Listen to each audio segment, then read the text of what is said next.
Carrie, this is my wife, Carol. My granddaughter. You've got one too? No, but what do you mean?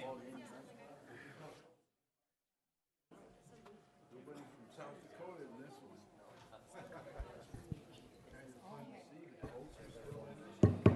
Good evening, everyone, and Happy New Year. We'll start with our roll call and determination of the quorum.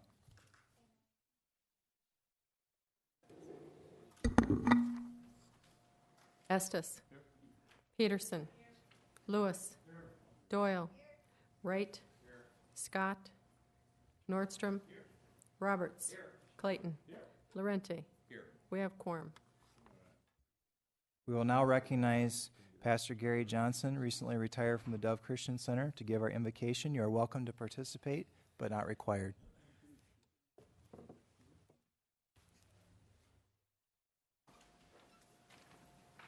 I just noticed some of my golfing buddies here, and they might have thought he said retarded.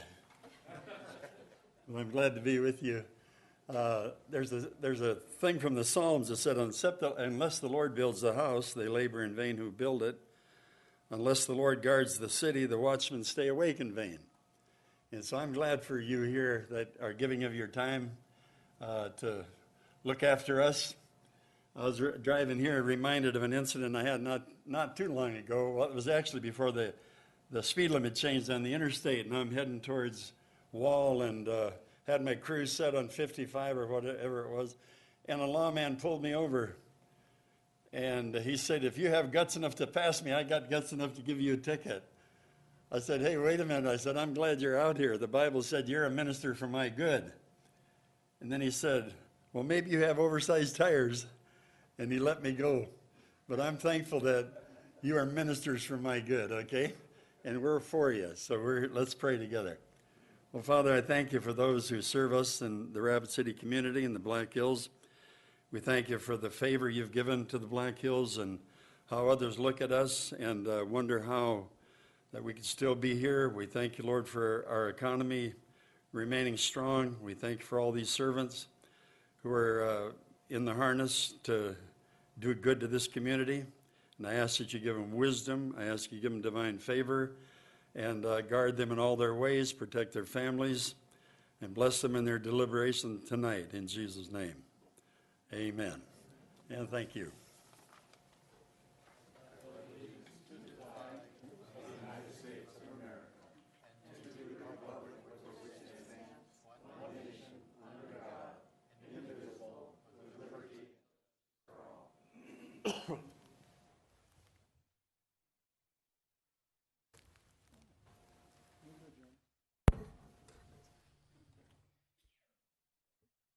And thank you again, Pastor Gary Johnson. We are now to the adoption of the agenda. Are there any changes or additions to tonight's agenda? We have a motion by Nordstrom to approve and a second by Bill Clayton. All in favor say aye. Aye. Opposed?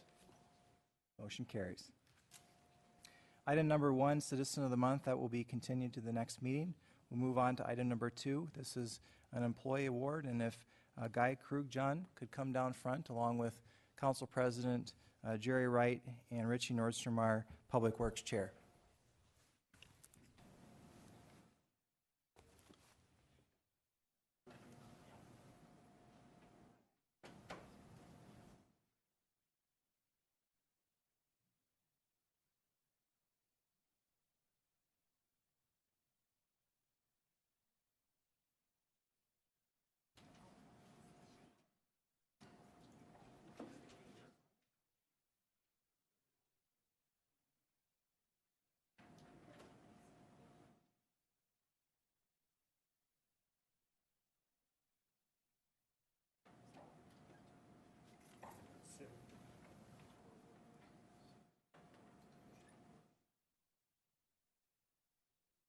We want to take a moment tonight to thank Guy Krug-John for his dedicated 39 years of service to the city of Rapid City.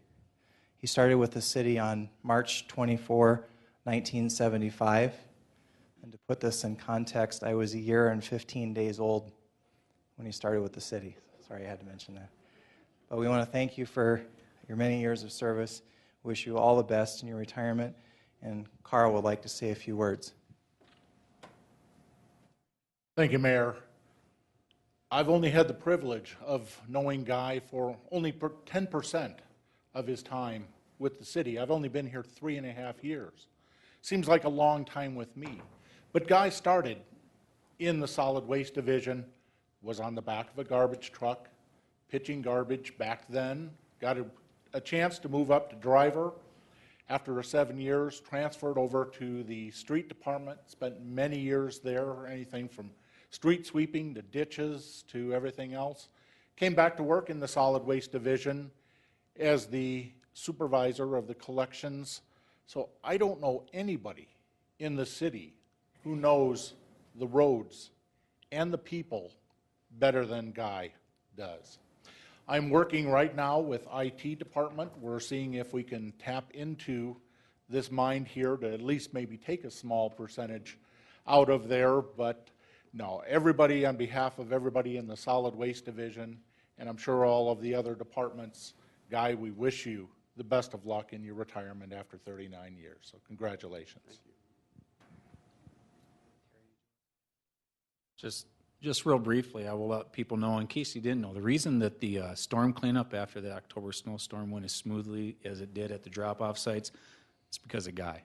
We really tasked Guy with manning and maintaining those sites, and we just basically gave him the ball, and very from the bottom of my heart, Guy, thank you, because you are the main reason that that went as smoothly as it did.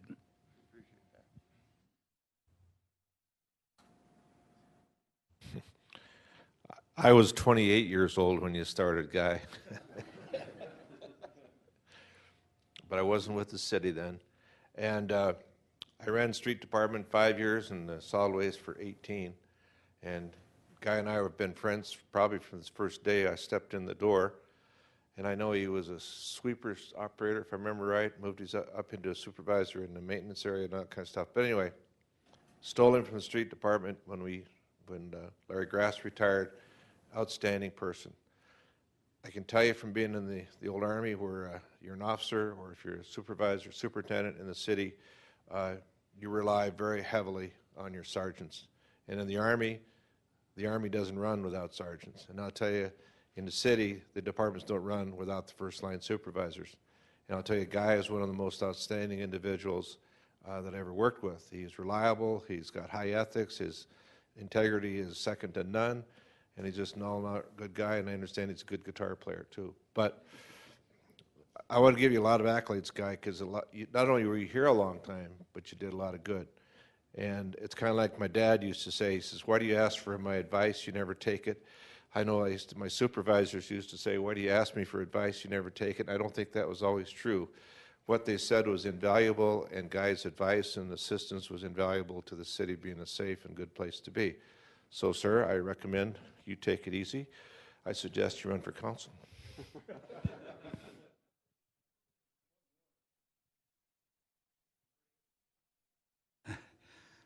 Congratulations, Guy. Really, just a real short story. My first experience with Guy is that when I was first starting up with the city, I started off as a garbage pitcher, and the short story is that we always used to have struggles to get onto Guy's truck because he was one of the better drivers to work for at that time. And then I just want to congratulate you again, Guy, for doing the things you've done for the city and how you've done it, and especially under your leadership and guidance at how you've done it. And once again, congratulations and welcome to the club. The Retirees Club. Yes. I just want to thank everybody who's in attendance tonight, and there might be a couple people watch this on the Access channel at some point. I just want to thank all of the people of Rapid City. They've paid my wages all these years. I want to thank this current council, current mayor, and Carol and I were doing the math. We've gone through 8 mayors, 8 public works directors, and 5 superintendents over our 39 years. And I especially do want to thank my wife and my family for having been so supportive over the years of the job that I've had. And of course, the city. It's been somewhere around 88, 89, I thought, this might actually be my career. So, and it turned out to be an excellent career. My family has never wanted for anything. I'm going to have an excellent retirement benefit, and I just want to thank, again, the people of Rapid City. If anybody gets a chance to see this on public access, I love you guys. Thank you.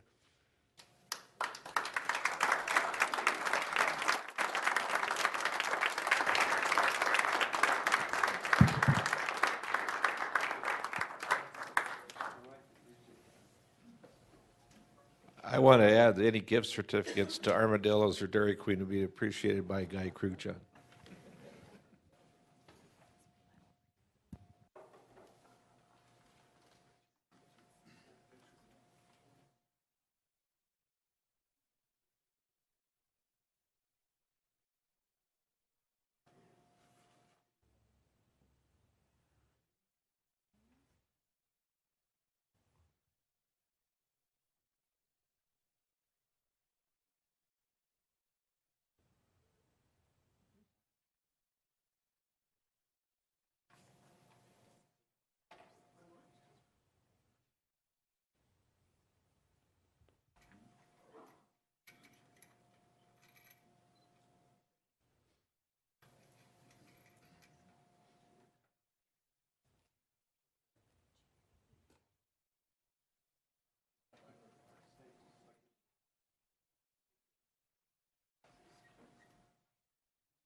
We're now on the general public comment portion of our agenda. We do not have any general public comment speaker request forms tonight. Have I missed anyone under general public comment? Okay. Moving on, we are now on items 3 through 47. Public comment is now open on items 3 through 47. And we'll go first to a public comment on item number 11, which is to acknowledge the development review team process 2010 to 2013 progress report and assessment report from Jim Lee Planning, and authorize staff to proceed with the work plan. And for that, we'll recognize John Brewer, the chair of our City Planning Commission.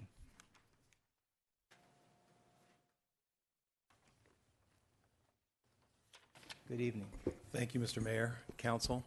Come before you just as the chairman of the Planning Commission to acknowledge the work that's in this report.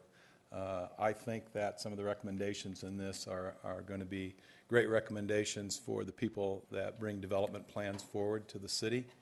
And it's also made our process for determining approvals for those developments a lot easier. I think the staff has a chance to improve the reports for not only the Planning Commission, but for those that come forward to the council. So the reason I'm here tonight, and my comment is that the recommendations that are in this report deal significantly with changes that are made in the permitting process and the development of those plans, the plan reviews. And I think it will make it better for the developers, and I think it'll move people through the process that bring things forward in this community through the planning process and ultimately to build those developments for us. It's really important. We've already seen Mr. Lee's recommendations in the first improve those relationships and service to those people that bring it forward. My comment tonight, and it's only a brief one, is that we have gone from 40 to 60 to 70 agenda items down to 7.5 is the average items that we see before the Planning Commission. And I must admit, many of those are conditional use permits. I don't miss having to spend an hour on an H lot in a development plat. I think that the developers are glad not to have them, and I think the Commission's glad not to have them. But some of the recommendations in here streamline variances and permissions that will occur in the ordinances as we go forward rewriting those. And many of the recommendations that I read show a appeal process that comes direct to the council. And my concern is that we need to be careful about what we permit by administration and not allow a public hearing. Not so much for the developer. I think what their recommendations do help the developers bring plans forward. But for citizens that may wish to make public input at a public hearing, want to make sure that they get that audience in front of the Planning Commission and the council. So as we make the revisions and go forward with the recommendations in Jim Lee's report, that we make sure that we're conscious of those people that live next door to developments and other community concerns, and have them voiced in the Planning Commission. We'd like to send them up and do that work for you, if we will, since we don't do much else now besides conditional use permits, and send you up the discussion on those items. That's my comment tonight. Any questions? Thank you very much, John.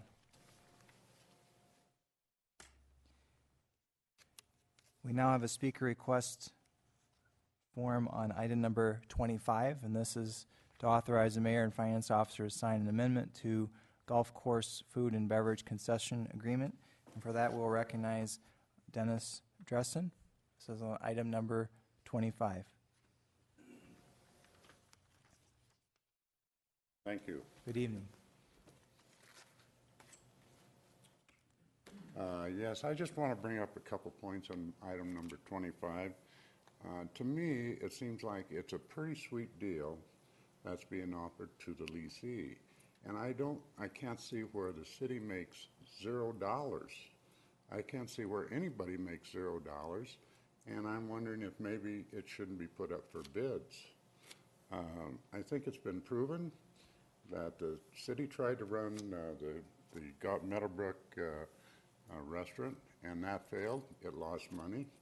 And evidently, we've proved again, if it's run as a restaurant and leased it out to somebody, it's going to lose money. It's been proven many times. So evidently the place has been run wrong, which many of the golfers agree. So, but it's a sweet deal. So how do we make money from that? It costs everybody money to run it. It costs the city to run it. And I can't see where the golf or Meadowbrook gains anything.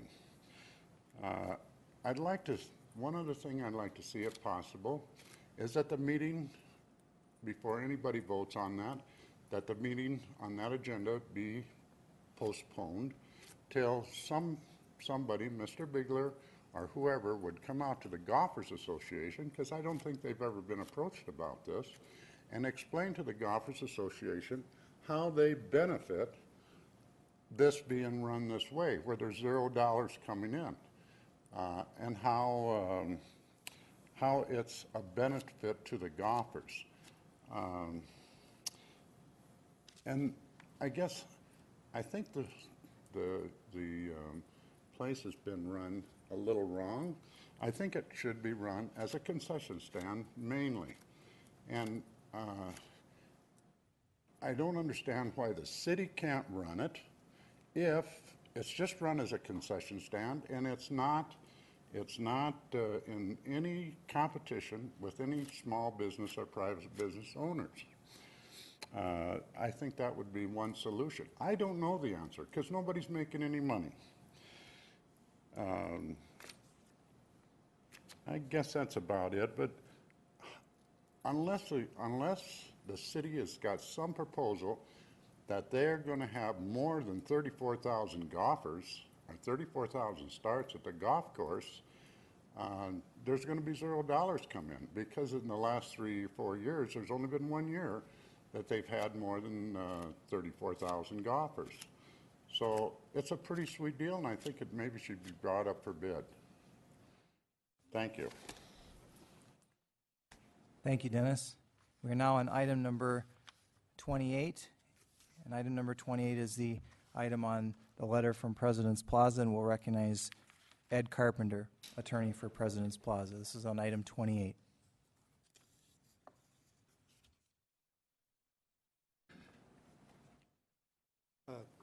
Thank you, Mr. Mayor, members of the council.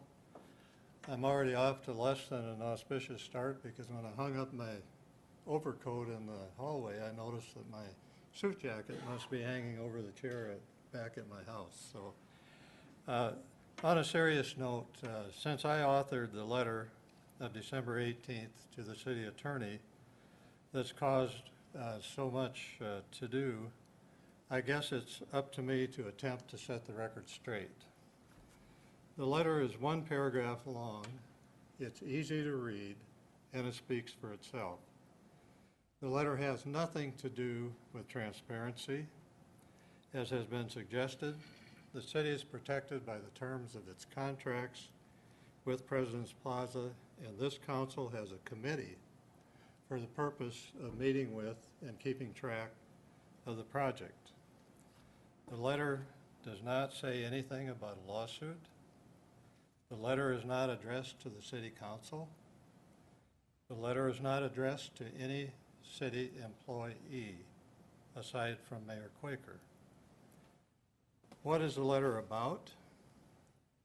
As indicated previously at a prior council meeting, in the summer and fall of 2013, Mayor Quaker approached President's Plaza about trying to set some definite guideposts and timeframes for the project that's to be built. After the 4th addendum was drafted and on the legal and finance agenda, Mayor Quaker raised questions about both the eligibility of President's Plaza and the timing of an award or availability of new market tax credits if they were obtained. President's Plaza approached it on a professional, appropriate manner. President's Plaza provided emails showing that the project was, in fact, eligible.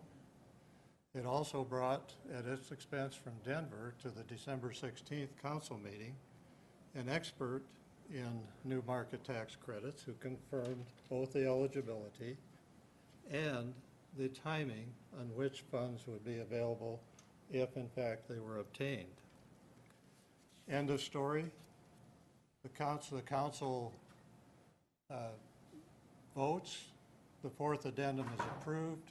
End of story. No. The very next day, Mayor Quaker is sending an email to one of the critical CDE heads questioning the timing, quoting an alleged prior conversation by Mr. Shaffey at a prior meeting, and in the opinion of President's Plaza, that is something, the type of conduct that's not appropriate. It jeopardizes the chance for the funding, and thus the letter was written. It was delivered discreetly and appropriately to the city attorney. It wasn't published, and that's the record straight. Thank you. Thank you, Mr. Carpenter. We do not have any additional speaker request forms on items 3 through 47. Have I missed anyone? Okay. Public comment is now closed for items 3 through 47. We are now on consent items 3 through 47. When any council members like to pull any items for separate consideration, please hit your lights. And we'll go to Councilman Steve Laurenti.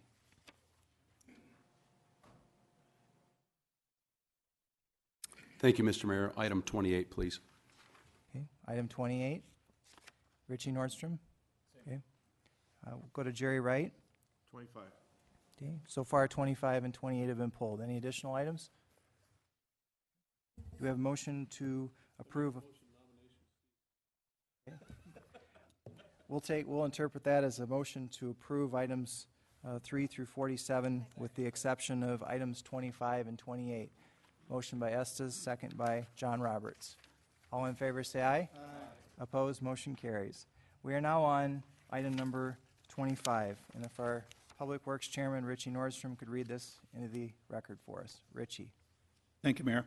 Item 25 is to authorize the mayor and finance officer to sign amendment to the golf course food and beverage concession agreement, and I'll yield to the floor. Floor has been yielded, and we'll go to Council President Jerry Wright. Thank you.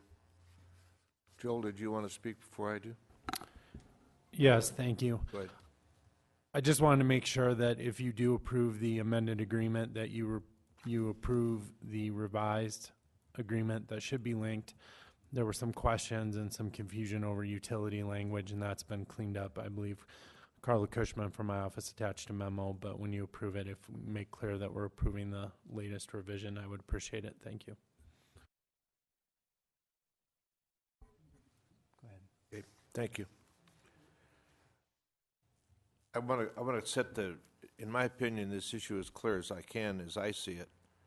It is not meant to be a discussion on highway impact or construction per se on businesses, although that no doubt affected this or appears to have impacted it, as well as the wet April and the snowstorm of October and the water line in front of the plant. I think the issue here before me, and I think that our director of our Parks and Rec can maybe clarify this and other members of that committee, are this, and our contractors here. A contract was issued, I believe, or negotiated last winter, like February, March of 2013, and everyone had the intent of it working out well. And I know that the restaurant out there has had a troubled history of making it for a lot of reasons. I hear that because the grill's not big enough and so forth and so forth and so forth. Really what we have going on here is an attempt by our tenant to renegotiate the contract so they can survive in the business. And I think that's the element of what we need to be discussing. And I think that the option is, if we're not able to do that, and this is just this issue, is that facility that's on the part of the Meadowbrook Golf Course, is if we want the restaurant to succeed, do we want it occupied and do we want it used, this is a way to get it maybe done. Both parties have the opportunity and the right in the original contract, and this doesn't change, where in 30-day notice they can terminate. I believe that's correct? So I think what we're trying to do here is come to some terms where this facility is feasible, where a contractor or a tenant or lessee, whatever it is, can use this facility and at least make enough money to survive as a viable business. I think that's all what it's all about. And I think if it doesn't work with these adjustments, I think someone's going to get a 30-day notice and we're going to be back to square zero. But I would like to see it succeed because it's important for our golf course. It's important because we have an investment there from 2012. And I happen to be a neighbor, and we used to use it and still use it for going over for chow. I hope we can approve this with the way it's amended and see how it goes. And I don't think there's any intent to be subsidized by the golfers. That is not the intent. The intent is for it to make it on its own. Thank you. And I support the contract amendment. We do not have a motion. Do we have a motion? I'll make a motion that we approve the contract as amended, as stated by the... Okay, we have a motion by Wright and a second by Councilman John Roberts. Any further discussion? We'll go to Councilman Richie Nordstrom. Thank you, Mayor. As you know, that, or most of the public knows, that I've not been in favor of doing the process that we're doing. I like the idea of having a concession stand out there, and I hope Alderman Wright has got something started up in a very, very positive way, but I've never really liked the way we're doing or handling the city's portion of the handling of that golf course. restaurant. There's a lot of things that I felt that could have been done differently, that I've felt that we just need a whole different approach on it. And I guess the easiest way to explain this, I'm not in favor of this, but this would be a very good fallback position if I can't get some other things changed. And also a suggestion to our Parks Department director for Mr. Bigler to have that conversation with a golf association people and have that conversation take place. I'd really like to hear a report on how that works. Thank you. I'm going to go to Councilwoman Charity Doyle. Charity. Thank you, Mr. Mayor. I've often asked the question about consistent policies across the board. It gets pretty chaotic when you're looking at a bunch of different types of leases.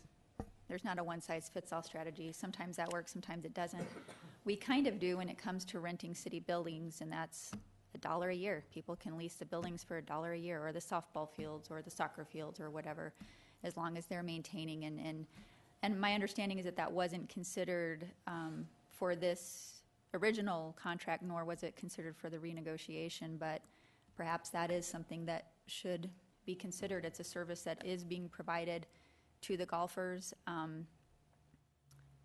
hope it's okay, and I'm not speaking out of turn, but I point blank asked our Parks and Rec director if the goal was to profit off of the concessionaire or if it was to simply provide the service, and his answer was it's to provide the service.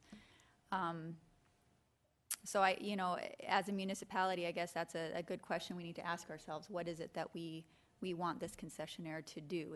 Are we in it for us, or are we in it for the golfers? I yield. Thank you, Charity, and we'll go to Chad Lewis. Mr. Mayor, if I could ask a couple questions of Mr. Bigler, if I could, please. Okay. Jeff, could you please tell me the numbers for the amount of starts we've had within the last 5 years? Yes, well, I've got the last 4 years here. Last year, which was 2013, we had diminished number of rounds from the previous year. We had 36,000 starts, roughly. 2012, it was a very good year. We had 42,000 starts. 2011, 35,000. And 2010, 39,000. Okay, so that's roughly an average of about 37,000 a year. And if you factor in, is this year a little different because of the Atlas, Winter Storm Atlas? That did have some effect. There was the construction on Jackson Boulevard. We also had the winter storm in April. We had the winter storm in October, the beginning and the end of the season. So if my math is correct, we're somewhere in the 37,000. So that would put them about the middle of the tiering. If we just had an average year. As far as the amount due, okay. Yes.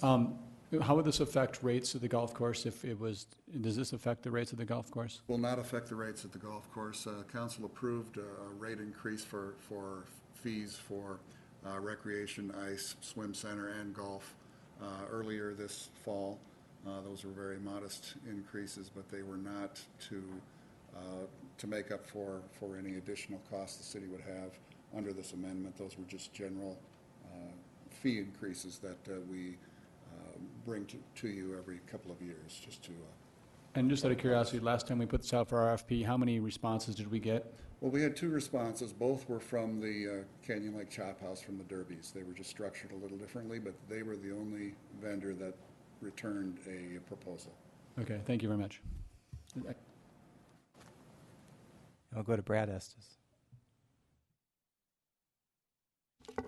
Thank you, Mr. Mayor.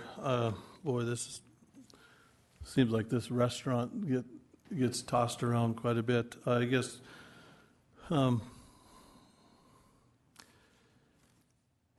I really wish what I hear from people is that there's from the golfers is that there's a kind of a disconnect between the golfers supporting the restaurant and stuff, and I guess I wish that we could get the Golfers Association and the concessionaire to sit down and try to try to agree upon what this should be, whether, whether or not it should be a restaurant or just a concession stand or whatever, but it needs to be, hopefully we can get to the point where it's supported by the golfers. But the numbers that Mr. Beegler gave Alderman Lewis for the starts are different than the numbers that I was given. And I guess one of the things that concerned me about, I can understand with the construction, the highway construction and stuff, trying to stage this lease in some form or fashion. But then on the high side, to get it to where it originally was, I mean, it goes to 43,000 starts, which we've never, ever had before. I mean, it would have to set golfing records to get to where we agreed to before. And I guess, to me, that's, I think it's just pretty generous. It just, to me, there's a lot of things that go into whether or not a restaurant's going to be successful or not, and service and food, and menu price, and atmosphere, and everything else. And it just seems to me that since it's the city building, it's awful easy to say, well, let's just cut the rent. And I'm not sure that's fair. And sometimes I think it'd be nice to. I wish that we could postpone this for 2 weeks and let the Golfers Association meet with Mr. Beegler and just talk about this a little bit, because I just think publicly this doesn't look just doesn't look right in my mind. And I guess I would make a substitute motion that we Jerry made a motion while he was talking. Okay, well, I'll shut up. Huh? All right, he's special. All right, well, I'll just be quiet then, and I guess I would like to see this continued for 2 weeks. I'd like to see the Golfers Association have a sit down and a say in this thing. And that's where I'm at.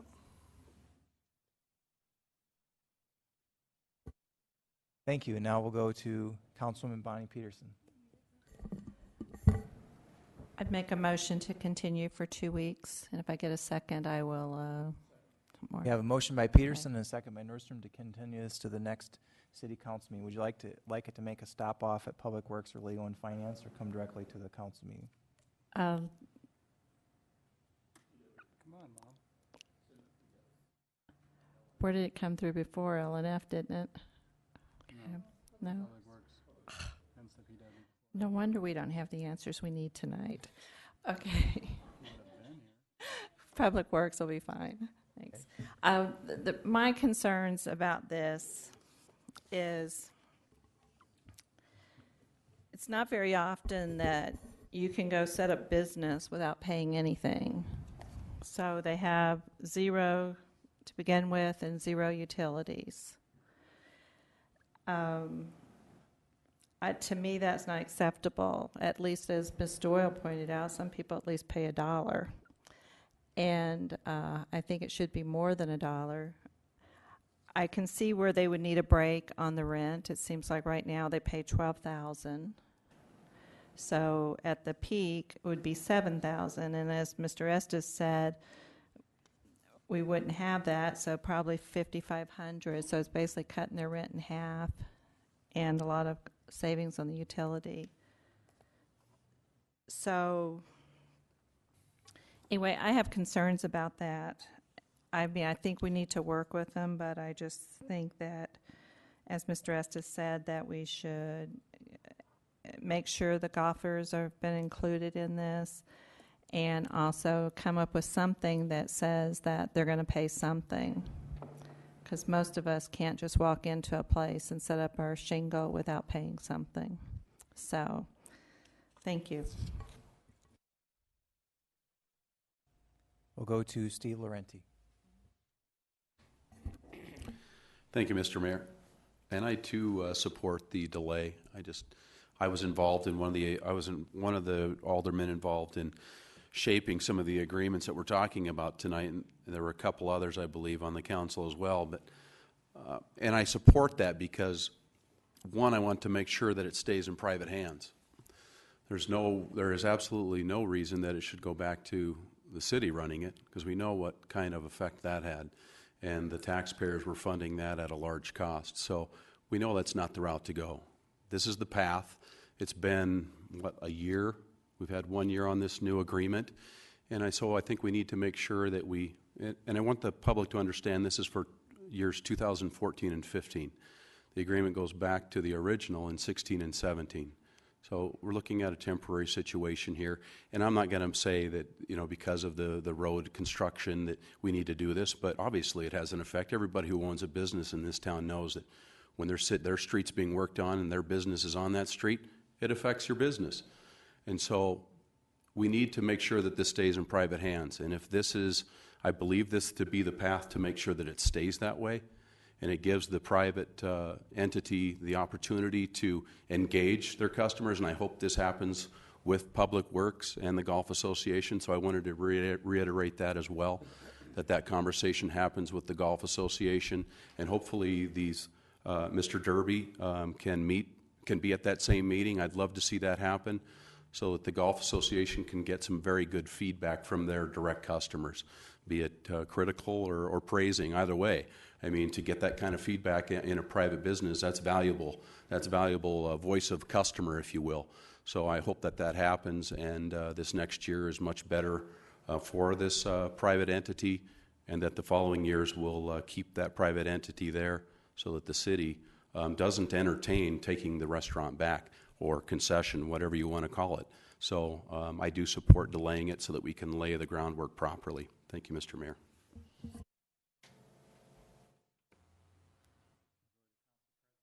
Jerry Wright. 2 weeks doesn't make any difference to me. I just want to reiterate what I said earlier, that a year ago we took proposals, or we went out for proposals to run this facility in the private sector. We received one. Didn't receive one from the golfers or the Golf Association or anyone else. We received one. It's a combination of the business environment with the weather and the construction and all that was tough, and the renter or the person leasing it from us just came back saying, in order to make this work, and in negotiation with our committee, this is what we need to do. I don't know what's going to change in 2 weeks. We'll find out, because apparently that's what's going to happen. But that's the reality. If we want to have that facility open, it has to be beneficial to the person running it. And I assume in the negotiations that was reached, or hopefully reached. It's very theoretical. Those of us that have been in business know that when you're doing something like this, there are a lot of unknowns you have to deal with. And let's hope we've covered enough so we can keep the facility open. If it's 2 weeks from now, fine. But let's hope the negotiations are pursued with vigor, and there's some sweat equity into the negotiations by all parties involved, and let's get it behind us. And I think that we want to keep it running. Remember, 30 days and they can walk out. I don't think we want that. Thank you. Thank you, and now we'll go to Councilman Chad Lewis. Thank you, Mr. Mayor. Just a quick question. Is this going to affect, I see Mr. Derby. Are you okay with the 2 week, or this won't affect your, okay. I just want to make sure we're not going to lose the concessionaire because of the continuation. I'm fine with continuing it, allowing people to have some more input. I just want to make sure that we're not killing the deal just by continuing it. So, thank you. We'll go to Councilman Bill Clayton. Thank you, Mr. Mayor.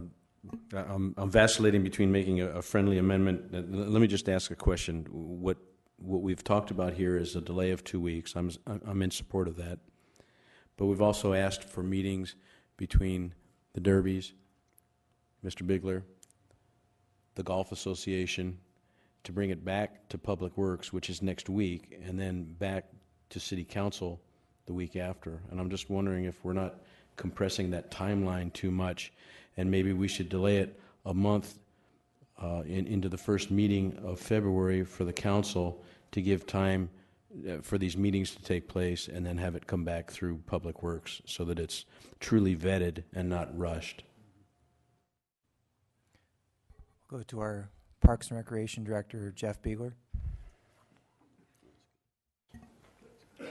I think we can get it, get the meetings scheduled and have enough opportunity to speak with the associations in the 2 weeks rather than a month. I'd hate to put the derbies back another month from now in making preparations for the new season.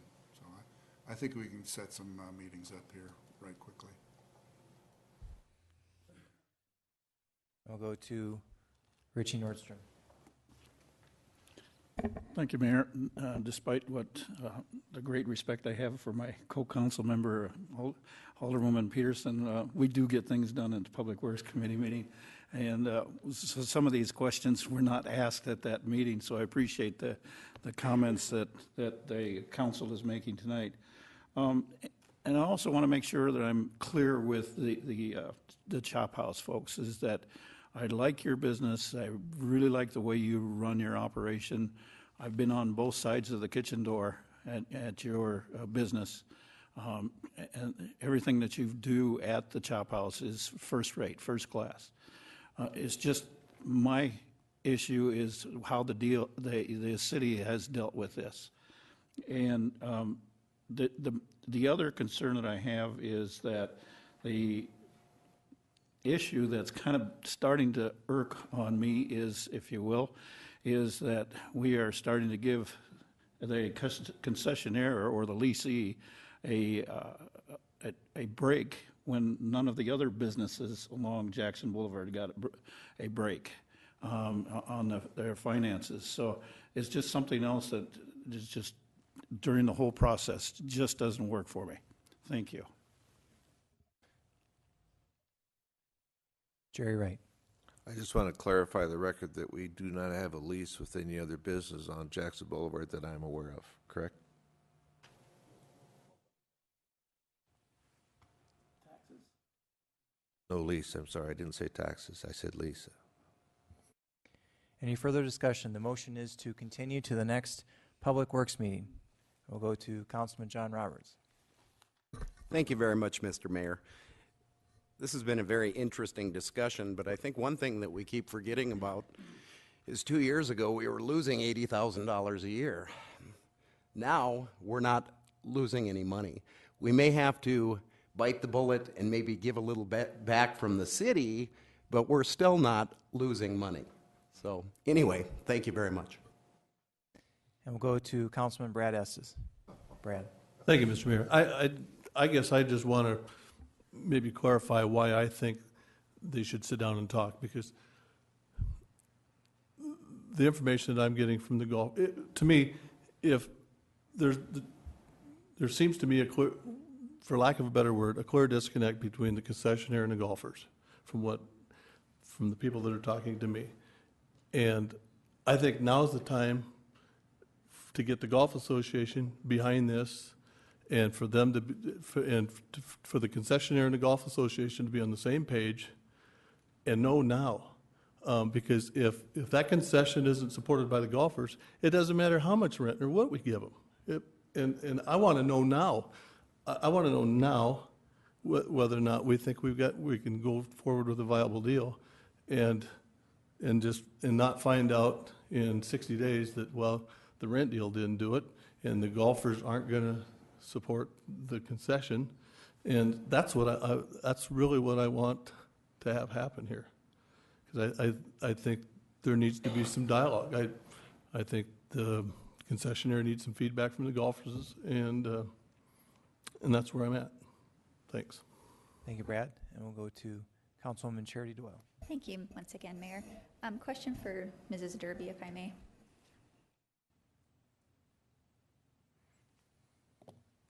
And hopefully you can help me. This was a year ago, and I'm having a vague recollection of the Golf Association being involved with these RFPs. Is that something that you can answer? As far as, I guess I don't fully understand your question. Okay, let me redirect it once. Steve? Yeah, John was there, but John, if I don't recall them being at those meetings that we were at. Now, they may have been at meetings with Public Works. Maybe Public Works could answer that, but. The meetings we were at. Okay. Use your microphone, please. So. At those meetings, they were not, and at the last Public Works, when this came through, that they were not there either. When you say those meetings, you're referring to the Parks and Recreation Advisory Board meetings? The meetings we had to hash out this agreement, the first agreement. Remember, it got held up, and they wanted to go and actually really look at the details of that before it went out to RFP. And my understanding is that the Golfers Association was heavily involved with that process, and nobody's recollecting that, so it could be just. They may it have was a year been ago. after. They may have been after we had it. Jeff wasn't here at the time. Yeah. Okay, It but may the have worst- went back to them after we drafted the agreement. Find out at Public Works that yes, in fact, it was, and we'll be good to go. But do you have any recollection of that, No, I Mr. don't. Bickler? That actually went out before I started working Okay. here. All right, well, I guess that one remains to be determined. Thank you. Any further discussion? The motion is to continue to the next Public Works meeting. And we'll go to John Roberts. Jeff, Lon was pretty, or not Lon, but Doug was pretty heavily involved in that, so you may be able to ask him, and he may know. Yep, will do. Any further discussion on the motion to continue? Everyone understands the motion? All in favor, say aye. Aye. Opposed? Motion carries. Thank you, everyone. Good discussion. Item number 28.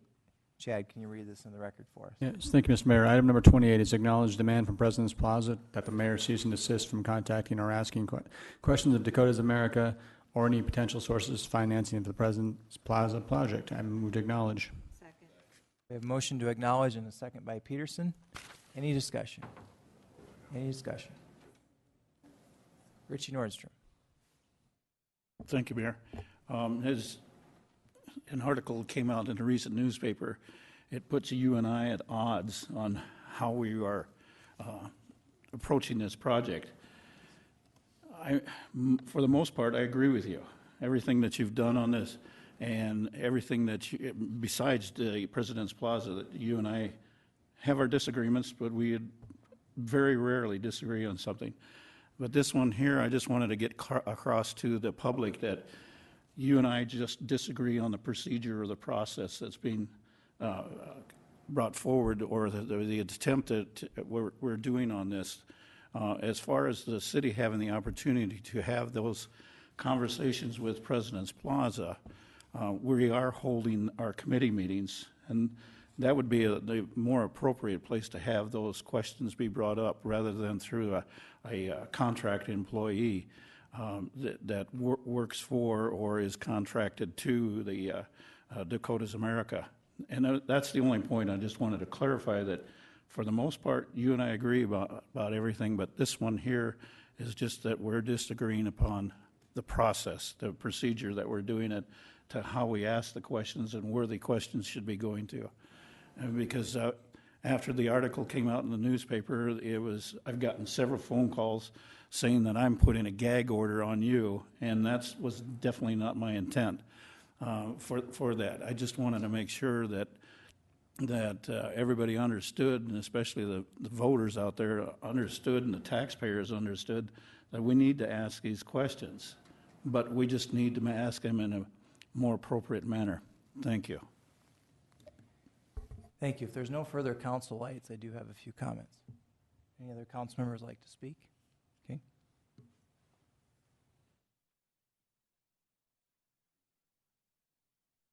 I won't need 3 minutes.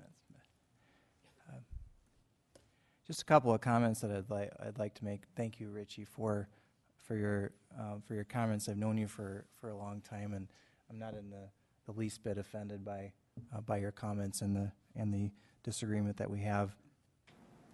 I think it's important to clarify, and the links attached to this item do help clarify it, and I would encourage those viewing to take a look at the correspondence. I've had my emails in the past brought out for public consumption and public viewing. In the past, it was many, many emails. This time there's only 2. The email that Mr. Shaffey sent on the afternoon of December 16, involving an exchange between he and Steve Baker with Dakotas Americas. And Dakotas Americas is in essence a a federal agency by virtue of MOU. They oversee the distribution of federal funds. And that email was sent to, I believe, many council members, at least a quorum of the city council. It was not included on the email. It was forwarded to me afterwards, but I had been included on other messages. I did not have a chance to respond to the email that day because there was a council meeting that night. And I sent a message the next day, and I carbon copied the developers. I carbon copied Pat Hall and Hanny Shaffey. So it was not an attempt to go behind their backs. It was an attempt to include them on the conversation. The email from Steve Baker that afternoon, that Monday afternoon, the 16th, had referred to the New Market Tax Credit disbursement schedule for last year, which, based on the time of the email, was year 2012, because the email was sent in December 16 of 2013. The 2013 and 2014 schedules, based on the information I have been able to gather, are different. And 2014's schedule is accelerated. In addition, the information that I gathered indicated that based on the information from Dakota's Americas, the New Market Tax Credits for 2014 will be focused on rural and highly distressed areas. If New Market Tax Credits are awarded to President's Plaza, it means a federal agency will have determined our downtown to be highly distressed. And I think it's fair to understand the criteria. If New Market Tax Credits are awarded, I want to be clear so everyone knows what my next round of questioning will be.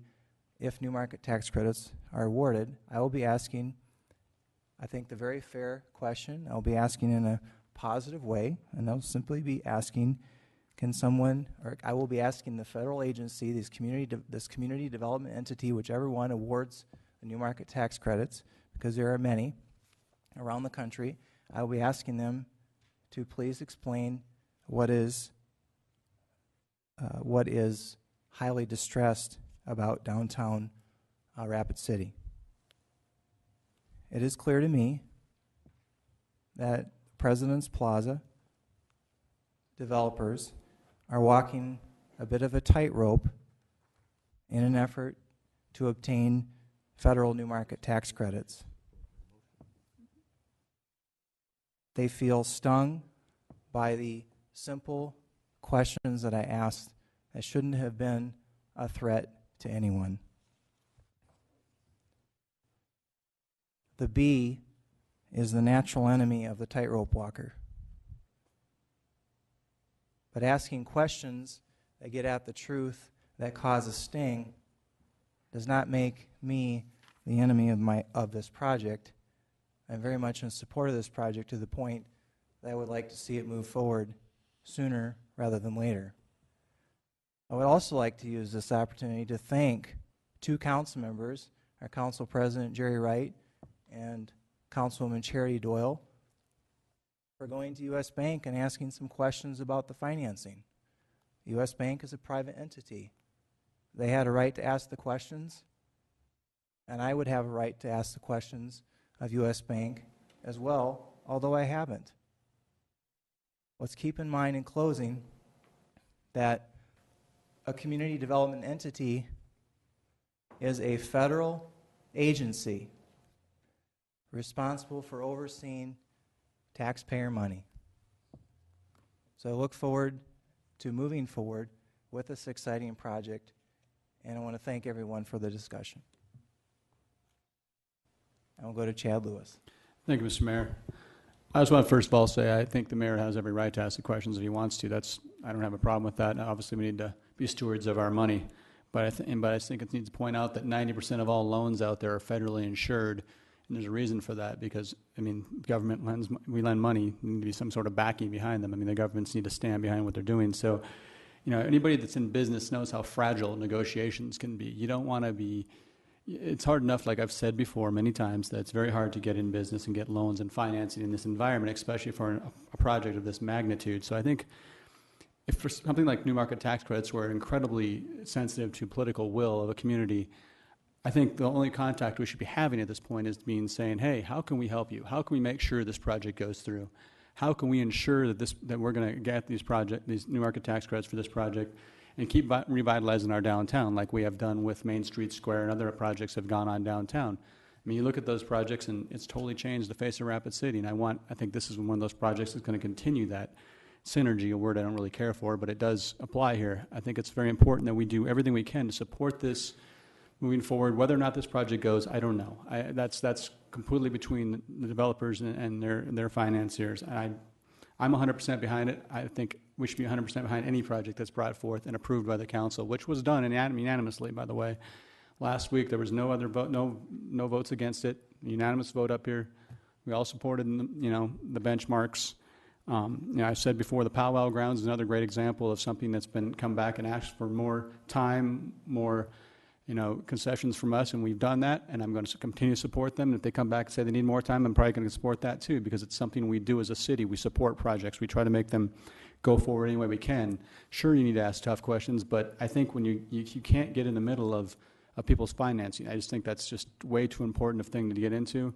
I think the city needs to move forward in a positive manner as much as possible and say, hey, let's do this project. Let's make it happen. Any way we can do it, I want to help you out. I want to make this, ensure our city gets these market tax credits, which are out there, folks. It's not like we're spending money that hasn't been already allocated.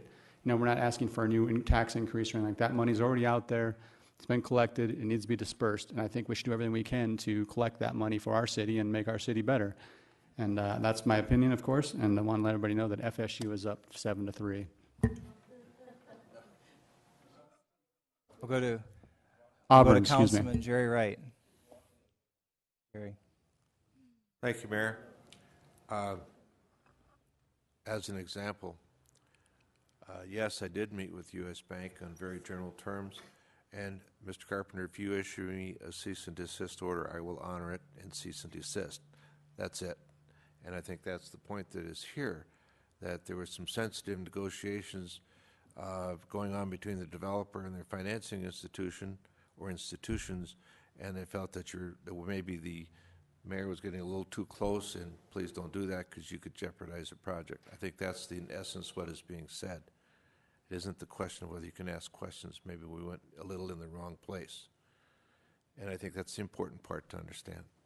But I rest assured that if I get a request from the client's attorney telling me to cease and desist, I shall, unless I have reason, and I'll get a reply. But it's important we honor these requests through the legal process. Thank you. And we'll go to Bonnie Peterson. Thank you, Mayor. I was wanting to ask Mr. Shaffey or Mr. Hall if you wanted to respond to any, if you felt like you needed to add anything. Okay, thank you.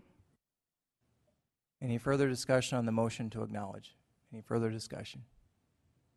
All in favor say aye. Aye. Opposed? Motion carries. Thank you, everyone.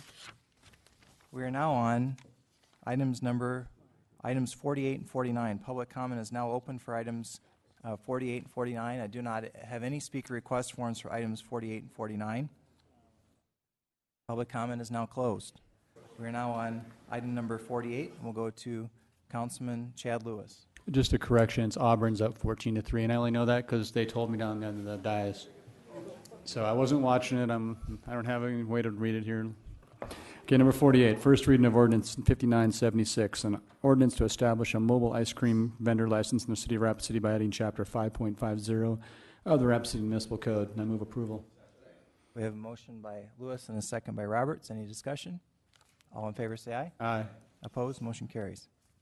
Item number 49 is first reading of ordinance 5977, an ordinance to change the process for city authorization of city ice cream vending from vehicles on city streets from a contract to a mobile ice cream vendor license by amending section 5.48.010 of the Rapid City Municipal Code. I move approval.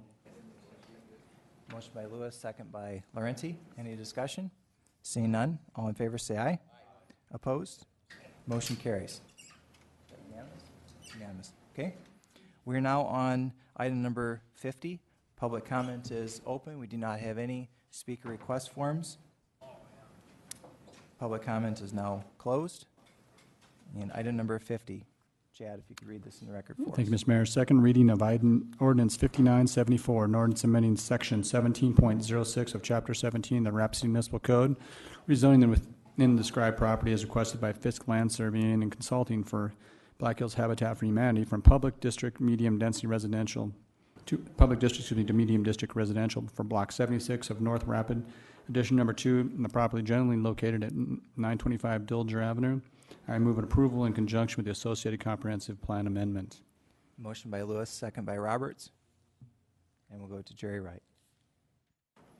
I just want to publicly say there's been some discussion on this, and I support it, but I know the word alley has been brought up, and I do now want to see an alley as a part of the subdivision of that block, and that the access and so forth should be totally privately owned and maintained. Thank you. With that, let's go to our planning director, Brett Limbaugh. Brett, with the concern raised regarding the alley, and for those in the audience and those watching, this is related to the old Garfield school. So it's being rezoned to be made into apartments. So the questions come up regarding the alley and who will maintain the alley and be responsible for it. So are amendments appropriate tonight, or does that come through the process later? You know, as part of the subdivision process, they're going to plat this into one lot for the apartment buildings, and then they'll be doing a row of townhomes facing an adjacent street. Their thought process is that an alley would be the best way to provide access for the residents to the townhomes, because there's a grade change there. They do have to make sure that these units are handicap accessible, therefore they want to access from the rear of the lot, and an alley would be the appropriate thing to do there. With respect to whether or not that alley is publicly owned and maintained, or whether or not it's privately owned and maintained, I think that's still up for discussion. Jerry, you can have the floor back. Okay, I just want to again emphasize that there's no reason for it to be platted as a public street or alley for us to maintain, when it's solely for the access of the property and to keep life simple and minimize the roads and so forth we have to maintain. There's no reason why it cannot be a private access, private road, and they maintain it, they build it, they do the snow removal and everything else. And that's just the way I want to see it, because we finally vacated one alley, and I'd like to see more of them gone that we don't need. Thank you. Thank you, Jerry. And we'll go to Councilman Richie Nordstrom. Thank you, Mayor. Brett, if you can kind of clarify a little bit about that alley situation that we've got up there, because the way I'm seeing the map up there is, where do we put the utilities? Where do people park if we can't have an alley up there? And then I'll have a follow-up.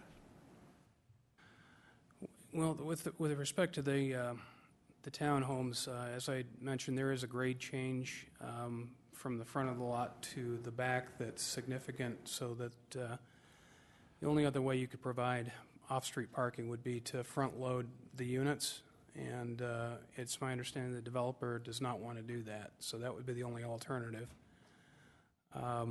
So I think it gets back to probably the best approach is still to provide an alley or drive access on the rear or through the middle of the lot.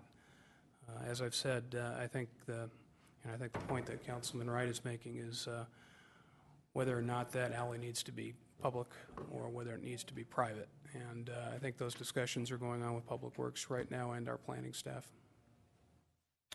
Thank you, Brett. Just a follow-up is that when trees started growing over there in that alley, that'll be our major concern, so that the trees are adequately trimmed. And I would like to have more conversation or hear the discussion about the going as a private alley versus a public. And if that is the case, can we get that alley paved or meet the standards that would have for an alley, a paved alley? Thank you. Go ahead. Well, yeah, certainly the alley would be paved. There is a overhead service line that's going through there right now, and I would agree that it's probably best that that be undergrounded. That's part of the discussions we're also having. Thank you. I'll yield the floor. John Roberts.